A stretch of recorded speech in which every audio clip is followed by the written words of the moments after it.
Dhanbad rail मंडल DRM कार्यालय सभागार में प्रेस वार्ता का आयोजन डीआरएम कमल किशोर सिन्हा ने किया। प्रेस वार्ता में डीआरएम के अलावे अन्य रेल अधिकारी उपस्थित रहे। डीआरएम ने कहा कि भारतवर्ष में माल ढुलाई के मामले में पहले स्थान पर धनबाद रेल मंडल बरकरार है।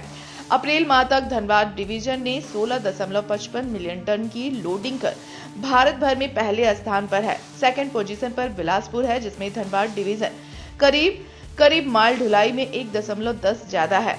आय के मामले में धनबाद रेल मंडल ने इस साल अभी तक 2134 करोड़ की कमाई की है, जो कि सेकंड पोजीशन में रहे। बिलासपुर से करीब 150 करोड़ रुपए ज्यादा है। यात्री ढुलाई में अब इस साल अभी तक 24.34 लाख रहा, जो कि पिछले साल की तुलना में 3% अधिक है। और यात्री आय में 44.70 करोड़ कमाए हैं, जो कि पिछले साल की तुलना में 16% अधिक है। डीआरएम ने यह भी बताया कि कई ट्रेनों के चलाने से धनबाद रेलवे को अच्छी आमदनी हो रही है।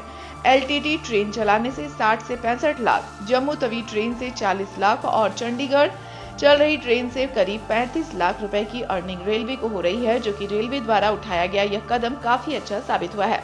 इसके साथ ही उन्होंने कहा कि कई ट्रेनों के विस्तार पर जैसे जैसे डिमांड आ रहे हैं, उसे पूरा करने की प्रक्रिया भी चल रही है।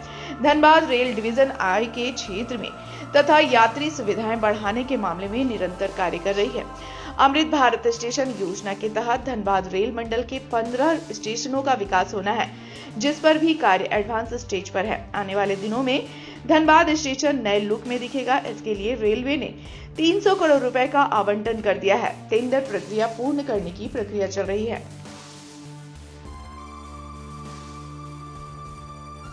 हो रहा है कि इस बार भी धनबाद मंडल अप्रैल के महीने में इंडिया में नंबर 1 रहा है। इस बार जो हम लोगों ने जो टोटल लोडिंग की है वो 16.55 मिलियन टन की है, जो कि बिलासपुर के जो सेकंड प्लेस में है बिलासपुर है 15.44 है, उससे करीब 1.10 मिलियन टन ज्यादा है। सिमिलरली अगर हम ईयर टू ईयर वेरिएशन में देखें तो हमारा पिछले साल 15.30 था, तो उससे करीब 9% हम लोग ज्यादा हैं। अगर हम अर्निंग की बात करें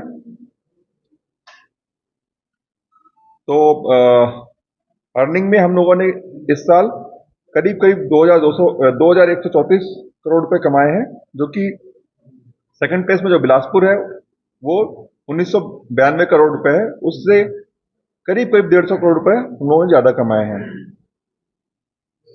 इसी को हम अगर अपने पिछले साल की अर्निंग से कंपेयर करते हैं तो करीब 5% हम लोगों ने ज्यादा कमाए हैं। तो फ्रेट अर्निंग में धनबाद मंडल आज भी इस महीने भी इंडिया में नंबर 1 बना हुआ है। पैसेंजर फ्रंट में भी हम लोगों ने अच्छा किया है। पैसेंजर फ्रंट में जो नंबर ऑफ पैसेंजर्स कैरिड है वो 24.34 लाख पैसेंजर है, जो कि पिछले साल के इसी अवधि में करीब 3% ज्यादा है। लेकिन अर्निंग फ्रंट में काफी अच्छा है। अर्निंग फ्रंट में हम लोगों ने 44.70 करोड़ रुपए अचीव किए हैं, जो कि 16% ज्यादा है पिछले साल के कंपैरिजन में। ये आप लोगों के कंटिन्यूस पैट्रोनाइजेशन ऑफ इंडियन रेलवेज के कारण हुआ है, जिसमें आप लोगों ने बढ़ चढ़कर लोगों को हमारे अचीवमेंट के बारे में, हमारी जो फैसिलिटी इंट्रोड्यूस की है उसके बारे में आप लोगों ने जागृत किया। उसके कारण ये अचीवमेंट हुआ है। क्योंकि स्केल ट्रेन चला देने से अर्निंग नहीं आती है, पैसेंजर्स को इसमें जाना पड़ता है। साथ ही अर्निंग के बारे में बताया गया कि जैसे कि हम लोग मोटा मोटी जो एलटीटी की ट्रेन चला रहे हैं, वीक में 2 ट्रिप चला रहे हैं, उसमें हर ट्रिप में करीब 60 से 65 लाख रुपए की अर्निंग हो जा रही है। सिमिलरली जो हमारा जम्मू तवी की ट्रेन चला रहे हैं उसमें करीब 40 लाख रुपए की, और जो चंडीगढ़ ट्रेन चला रहे हैं उसमें करीब 35 लाख रुपए की राउंड ट्रिप में अर्निंग हो रही है, जो कि काफी अच्छा अर्निंग है। साथ ही हमारा कोयम्बतूर की जो ट्रेन चल रही है, 2 ट्रेन चल रही है, उसमें एक ट्रिप में करीब 47 लाख रुपए की अर्निंग आ रही है, जो कि कंटिन्यूस आपके पैट्रोनाइजेशन के कारण है। और आप लोग की जो सजेशन पे हम लोगों ने अपनी धनबाद सासाराम इंटरसिटी में जो एसी चेयर कार लगा है, जो कि हाईली सक्सेसफुल है, दोनों आने जाने दोनों में फुल चल रहा है, उसको हम शीघ्र ही अगमेंट करने की कोशिश करेंगे।